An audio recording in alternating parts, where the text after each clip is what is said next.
त्या केसांचे काय करावं ना काय समजतच नाही. केसांना काही लावा, किती तेल वापरा, कुठलंही अजिबात केस गळायचे थांबत नाही.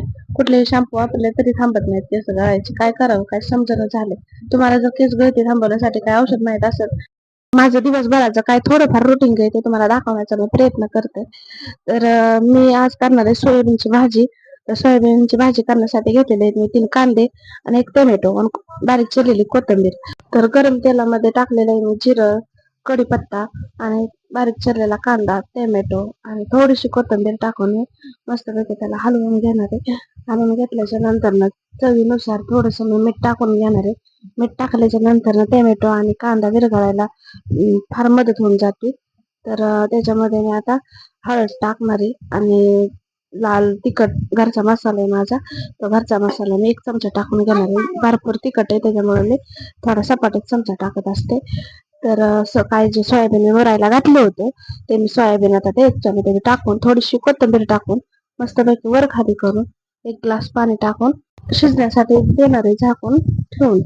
तर इकडं ठेवलेलं तवा गरम करायला ठेवलेला आहे. तवा गरम झालेला आहे. आता मस्तपैकी मी आता गरम गरम अशा चपात्या करून घेणार आहे आणि पलीकडे ठेवलेला आहे चहा. तर कोरा चहा आणि खरपूस अशी भाजलेली गरम गरम चपाती खायला कोणाकोणाला आवडते नक्की सांगा.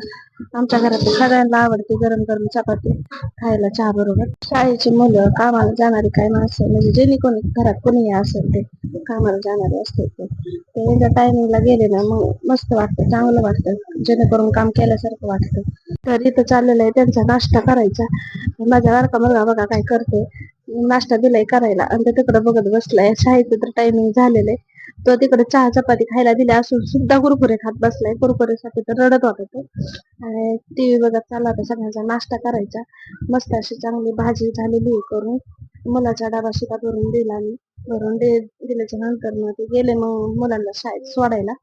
शाळेत सोडायला जाताना त्या अमितांशला माझी मारक्या मुलाला सांगत होते की तू पेन्सिल खायची नाही आणि खिशात ठेवून द्यायची. तर तो खिशात ठेवून दिली आणि मला चांगलं मस्तपैकी बाय बाय करत निघाले होते. आता हर्षला तिकडून आल्याच्या नंतर ते सुद्धा जाणार आहेत कामावरती. त्यांचा डबा सुद्धा ठेवला होता मी भरून. सकाळपासून आलो होतं आभाळ आभाळ आल्यामुळे काही कळत नव्हतं आज पाऊस जोरात येतोय की काय, पण बघू काय होतंय ते होतंय. तर मग घेतलं मी घरातलं काम करायला. घरातला सगळा पसारा उरकून घेतला. बाकीचं सगळं किचनवर राडा तर पडलेलाच होता, तो सुद्धा मी सगळा उरकायला घेतला.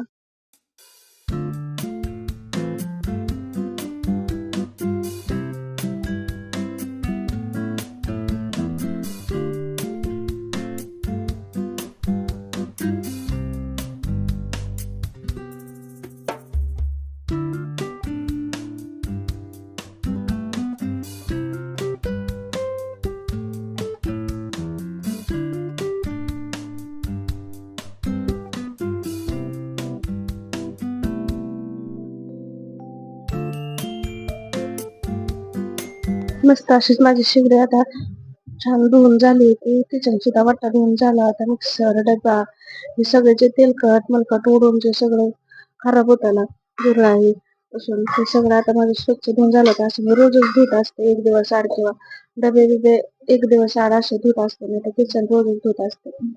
इथं फरशा सगळ्या माझ्या धुवून झाल्या, पुसून झाल्या होत्या. मुलांचा आणायचा टायमिंग झाला होता म्हणून मुलांना आणायला गेले होते. मुलांना शाळेतनं घेऊन घरी आल्याच्या नंतर मग माझं काय जे काम होतं ते मी करायला बसले. सगळी दारात भांडी धुणं ठेवून गेले होते मुलांना आणायला. तर मग आल्याच्या नंतर मी भांडी घासायला बसले तर माझा लाडका मुलगा आला होता मध्ये काम वाढवायला. तर त्याला गोड बोलून घालवलं बाजूला. बाकीचं काय थोडंफार धुणं होतं ते सुद्धा धुवून सुकायला टाकून दिलं. तर आजचा असं काय होता माझा दिवस. तर चला मग भेटू पुढच्या ब्लॉग मध्ये. बाय.